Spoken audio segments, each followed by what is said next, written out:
This video is going to be about the year 1848 in Europe, known as the Year of Revolutions. This is an explanation of the chapter.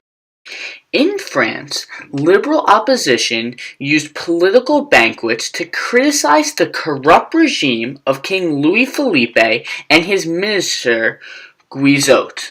However, the government proceeded to forbid these banquets. After more protest, Guizot was ousted and King Louis abdicated and fled to England. The liberal opposition organized a provisional government and called for the election of a new National Assembly and for the writing of a constitution. On April 23, 1848, a National Assembly was elected through universal male suffrage. Generally, the elected members were conservatives, leading to revolt, in which hundreds were killed. The National Assembly then proceeded to elect Louis Napoleon Bonaparte as the next president of France.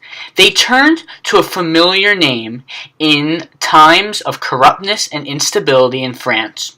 When the Assembly refused to amend the Constitution to allow Louis Napoleon to run for re-election, he disbanded the National Assembly and a year later proclaimed himself emperor. Here again, I will thank Michael Ferreira for his drawing. Women also started political movements in which they called for domestic equality in the household. The most radical of these groups were the Vesuvians, and they utilized the national newspaper Voix des Femmes and held street demonstrations. However, their movement would eventually be defeated.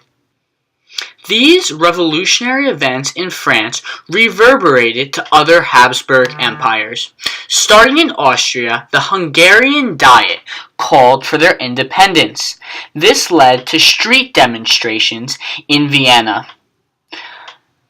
Eventually, Emperor Ferdinand would flee, leaving a power vacuum. This diet eventually passed the March Laws, guaranteeing equality of religion, jury trials, election of a diet, free press, and taxes on the nobility. The Hungarians also attempted to unite several nationalist groups under one Magyar government. This did not go as planned because these national groups resisted and did not want to be united. So now we saw these nationalist groups rebelling against the Hungarians, leading to a battle between liberalism and nationalism. Additionally, Czech nationalists demanded the creation of an autonomous Slavic state. They organized the first Pan-Slavic Congress in which they called for national equality of Slavs under the Habsburg Empire.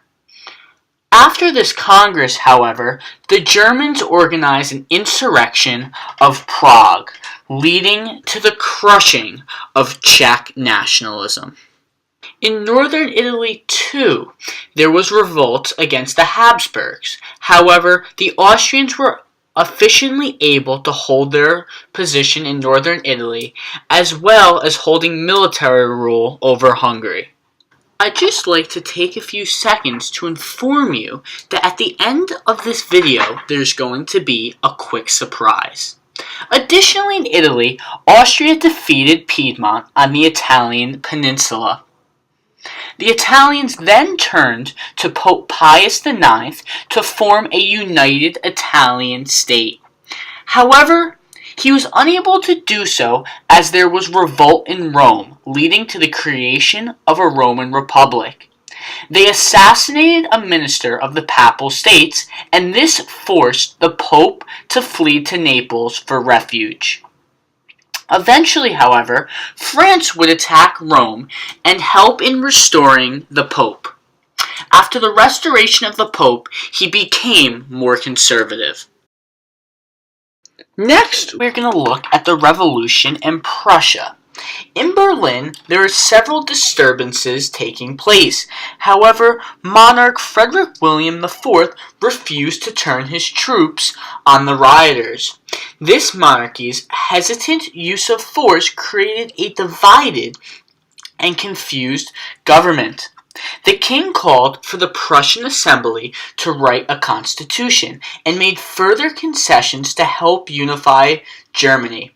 However, the assembly became too liberal and Frederick William dissolved the assembly.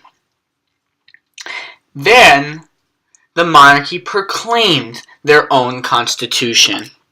In May of 1848, representatives from all German states gathered at the Frankfurt Parliament to write a more liberal constitution and to help reunite Germany. However, there was a large division between liberals at the parliament and conservatives, as well as a debate on whether to include Austria in a large Germany known as Grossdeutsch or to disinclude Austria in a small Germany known as Kleindutch. By March of 1849, the Constitution had been produced without Austria in unification. The crown of Germany was now unified and offered to the Prussian king, Frederick William. However, he refused and the Frankfurt Parliament dissolved. I will conclude with an analysis of this chapter. The biggest revolutionary factor in the year 1848 was nationalism, as countries believed that they should be independent of other nationalities in Europe ruled by the Habsburgs. Nationalism will remain a very important force in Europe for centuries, with Hitler in World War II conquering surrounding German-speaking areas and Stalin during the Cold War creating Soviet puppets in Eastern Europe. Also, we see the emancipation of serfs in a lot of Europe, representing the end of the feudal system.